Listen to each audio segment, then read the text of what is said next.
Baiklah, di sini saya Tajnis Matulailah dengan NIM 23003048 akan menjelaskan materi berikutnya, yaitu tentang pengertian kepemimpinan pendidikan.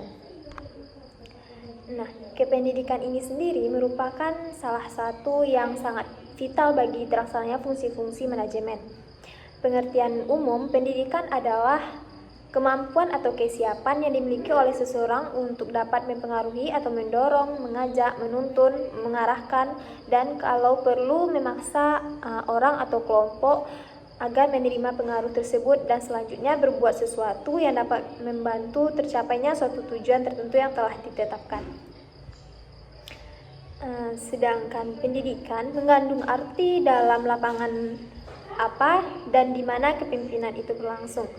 Dan sekaligus menjelaskan sifat atau ciri-ciri yang harus dilaksanakan atau dimiliki oleh kepemimpinan tersebut. Dengan demikian, kepemimpinan pendidikan merupakan kemampuan untuk menggarakan pelaksanaan pendidikan, sehingga tujuan pendidikan yang telah ditetapkan dapat tercapai secara efektif dan efisien. Nah, adapun fungsi kependidikan ini yaitu fungsi utama pendidikan merupakan kelompok atau untuk belajar memutuskan dalam kerja, antara lain yang pertama itu pemimpinan membantu terciptanya suatu persaudaraan, memutuskan dan bekerja sama antara lain.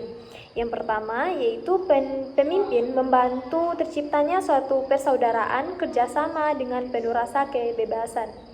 Adapun yang kedua yaitu pemimpinan membantu kelompok untuk mengorganisasikan diri, yaitu ikut serta dalam memberikan rangsangan dan bantuan kepada kelompok dalam menentukan dan melaksanakan tujuan tersebut. Yang ketiga yaitu pemimpin membantu kelompok dalam menetapkan prosedur kerja, yaitu membantu kelompok dalam menganalisis situasi untuk kemudian menetapkan proses prosedur mana yang praktif dan efisien. Adapun yang keempat itu pemimpin bertanggung jawab untuk mengambil keputusan bersama dengan kelompok lain. Pemimpin ini memberikan kesempatan kepada kelompok untuk belajar dari pengalaman pendidikan, mempunyai tanggung jawab untuk melatih kelompok menyadari proses isi pendidikan yang dilaksanakan dengan berani menilai hasil secara jujur dan objektif.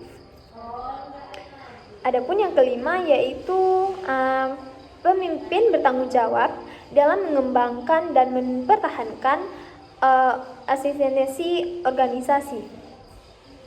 Nah, tujuan yang kedua, fungsi yang kedua yaitu fungsi kependidikan, pemimpinan pendidikan yang berhubungan dengan terciptanya suasana pekerja yang sehat, antara lain yang pertama itu memupuk dan memelihara kesediaan kerjasama di antara kelompok demi tercapainya tujuan bersama.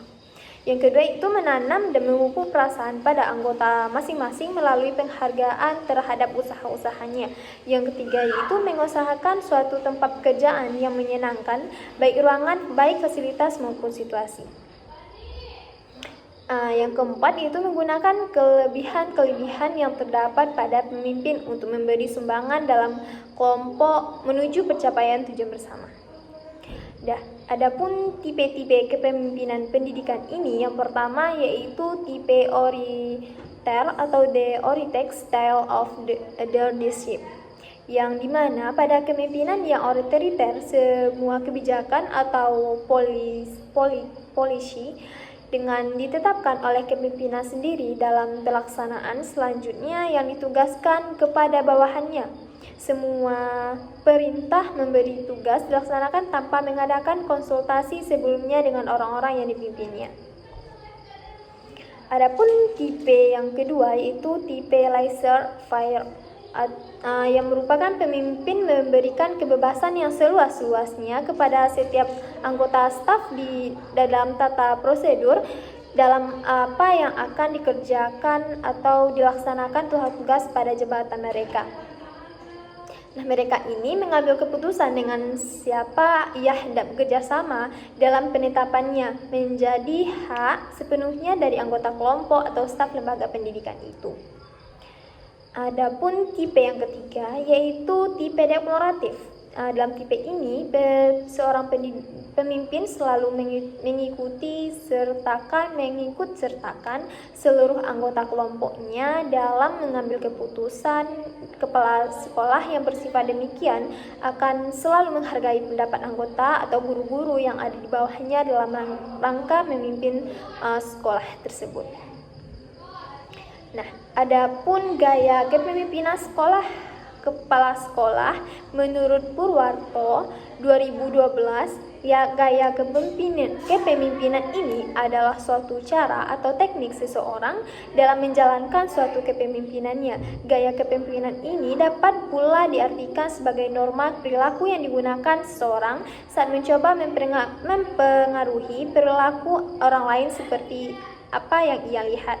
Dalam hal ini, usaha yang menselaraskan persepsi di antara orang yang akan mempengaruhi perilaku dengan yang akan dipengaruhi menjadi amat penting dalam kedudukannya. Nah, adapun keterampilan yang harus dimiliki kepemimpinan. Yang pertama itu keterampilan dalam memimpin. Pemimpin harus menguasai cara-cara kepemimpinan, memiliki keterampilan memimpin supaya dapat bertindak sebagai pemimpin yang baik. Yang kedua itu keterampilan dalam hubungan insani. Hubungan insani adalah hubungan antar manusia. Yang ketiga itu keterampilan dalam proses kelompok, yang dimana ini inti dari proses kelompok adalah hubungan instansi dan tanggung jawab bersama. Pemimpinan harus penegah, pendamai, moderator, dan bukan menjadi hakim. Yang keempat yaitu keterampilan dalam administrasi personil.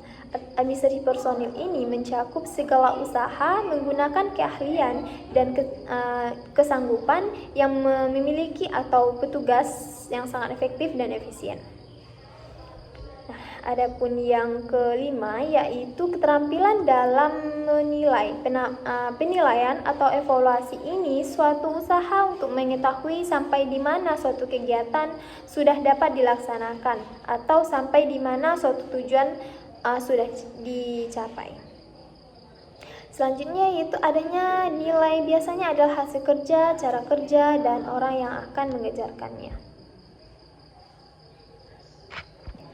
Nah, lanjut yang beri penjelasan berikutnya yaitu gaya kepemimpinan. Gaya kepemimpinan kepala sekolah dapat memiliki dampak yang signifikan terhadap efektivitas administrasi dan supervisi pendidikan di sekolah.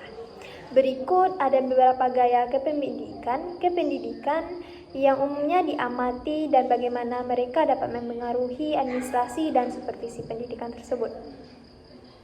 Yang pertama yaitu kepemimpinan transformatif, yang dimana kepala sekolah yang menggunakan pendekatan ini cenderung berfokus pada motivasi staf dengan visi yang kuat yang memperkuat keterlibatan mereka dan menginspirasi mereka untuk mencapai hasil yang luar biasa.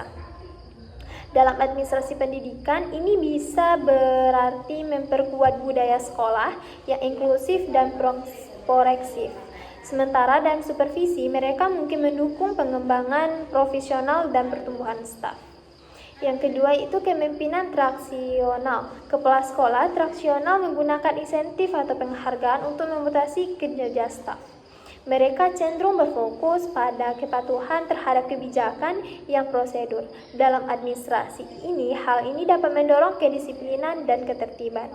Sedangkan dalam supervisi, mereka mungkin lebih membutuhkan perhatian pada penilaian kinerja atau peningkatan hasil yang langsung atau terukur. Yang ketiga yaitu kepemimpinan situasional, yang dimana kepala sekolah menerapkan gaya ini menyesuaikan pendekatannya tergantung pada situasi dalam kebutuhan spesifik. Mereka dapat beralih antara berbagai gaya kepemimpinan sesuai dengan konteks tertentu. Dalam administrasi dan supervisi pendidikan ini dapat berarti memberikan dukungan yang sangat tingkat kemampuan kebutuhan individu atau tim. Yang keempat yaitu kepemimpinan servan atau pelayanan. Kepala sekolah dengan gaya kepemimpinan ini melihat diri mereka sebagai pelayanan terhadap staf dan siswa. Mereka berfokus pada memenuhi kebutuhan staf untuk membantu mereka mencapai potensi maksimal mereka. Dalam administrasi ini dapat mencakup memfasilitasi sumber daya atau dukungan yang diperlukan. Sementara dalam supervisi, mereka mungkin lebih berorientasi pada mendengarkan dan memahami kebutuhan staf.